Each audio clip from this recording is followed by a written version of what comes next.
Bonjour, je suis Saint-Off Benjo, porte-parole de la direction de la diplomatie publique d'Israël, ici pour vous fournir des mises à jour quotidiennes et des nouvelles en français. Depuis le début du massacre du 7 octobre, le nombre de morts au sein de Tsahal s'élève à 525 soldates et soldats. Cela suppose 2 pertes additionnelles depuis hier. Le peuple d'Israël pleure la mort du sergent-chef de réserve Zecharia Pesach Haber et du sergent-major de réserve Yair Katz.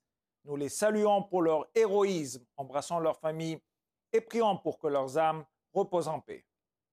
Les jeux cyniques du Hamas aboutissent une fois de plus à des meurtres. Nous pouvons malheureusement confirmer que 2 autres otages, Yossi Sharabi et Itai Svirsky, ont été assassinés pendant leur captivité. Le peuple d'Israël est en deuil avec les familles et continuera à se battre pour la libération de tous les otages. Jusqu'à présent, 26 otages ont été assassinés par le Hamas pendant leur captivité. Dans une note plus positive, un accord négocié avec l'aide de la France et du Qatar permettra de fournir des médicaments aux 105 otages qui restent en captivité dans les tunnels du Hamas. Le projet mégalomaniaque des tunnels du chef du Hamas à Gaza, Yahya Sinwar, a subi un coup dur hier lorsque les forces de l'armée israélienne ont découvert un autre tunnel du Hamas sous la principale autoroute nord-sud de la bande de Gaza, cette fois au quartier de Nuseirat. Les troupes de la 646e brigade de parachutistes de réserve, l'unité d'élite du génie de combat Yahalom et d'autres ingénieurs de combat ont découvert et détruit ce que l'IDF considère comme un tunnel stratégique du Hamas, situé sous la route de Salah ad-Din. Le tunnel d'une longueur de plusieurs centaines de mètres et d'une profondeur d'environ 9 mètres traverse Wadi Aza, le lit du fleuve Gaza. Dans le cadre de la guerre justifiée qu'elle mène contre le Hamas et le djihad islamique palestinien, l'armée israélienne a perquisitionné les quartiers généraux des 2 groupes dans le sud de la bande de Gaza et a recueilli des informations cruciales sur ces groupes. Tsahal n'aura de cesse que la sécurité ne soit rétablie pour les citoyens israéliens et que les otages ne soient rentrés chez eux. Les forces de défense d'Israël sont confrontées à des défis sans précédent à Gaza car le Hamas s'est infiltré au cœur de la population civile. L'armée israélienne a annoncé aujourd'hui que le Hamas avait utilisé l'hôpital Nasser à Gaza pour cibler l'armée israélienne en violation flagrante du droit international et de la morale la plus élémentaire. S'il y avait un doute, l'Iran a considérablement préparé le Hamas et le djihad islamique palestinien pour le 7 octobre.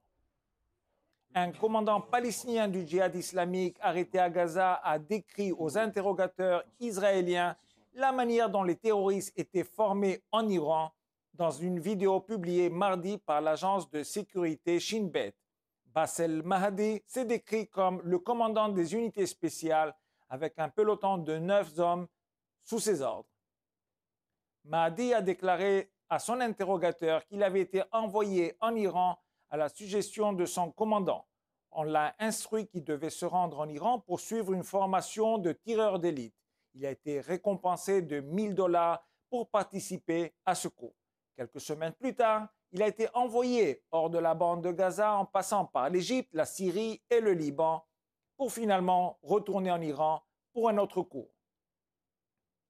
4 jours d'entraînement avec un Kalachnikov en tirant à une distance de 100 mètres, 5 jours à une distance de 100 à 150 mètres et 6 jours avec un Dragunov, fusil de franc-tireur. Nous nous sommes entraînés à tirer sur des pierres, des cibles, des ballons à une distance de 300 mètres.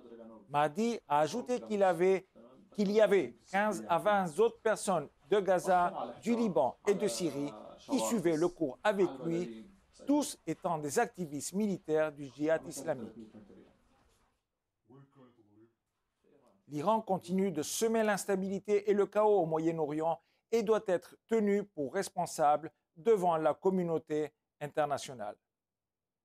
Sur le front nord, le Hezbollah, soutenu par l'Iran, continue d'attaquer les civils israéliens. En réponse, Tsahal a lancé des frappes aériennes et d'artillerie de grande envergure dans Wadi Salouki, éliminant des dizaines de bases terroristes appartenant au Hezbollah. Ces frappes importantes ont porté un coup sévère aux opérations du groupe dans cette zone. Dans une interview accordée à Al Jazeera, le Premier ministre libanais a fait l'éloge de l'organisation terroriste Hezbollah, responsable de l'escalade des tensions avec Israël depuis le 8 octobre, en affirmant que le Hezbollah fait preuve de raison et de sagesse et a déclaré qu'il plaçait l'intérêt du Liban au-dessus de tout autre intérêt.